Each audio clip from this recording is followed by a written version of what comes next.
এবার আসি student management কিভাবে করবেন।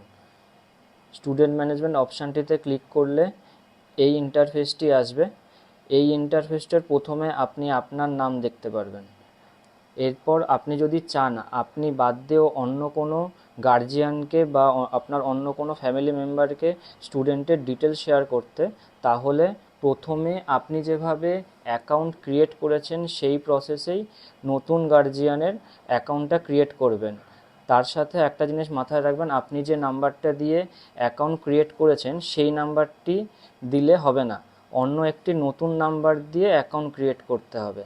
তারপরে অ্যাকাউন্ট ক্রিয়েট করার পরে অ্যাড নিউ অপশানটিতে ক্লিক করে যে নাম্বারে আপনি নতুন গার্জিয়ানের অ্যাকাউন্ট ক্রিয়েট করেছেন সেই নাম্বারটি এখানে পুট করে কন্টিনিউ অপশানে ক্লিক করলেই অটোমেটিকলি নতুন গার্জিয়ানের ফোনে দেখতে পাবেন আপনার স্টুডেন্টের ডিটেলসগুলো ম্যাপ হয়ে গেছে।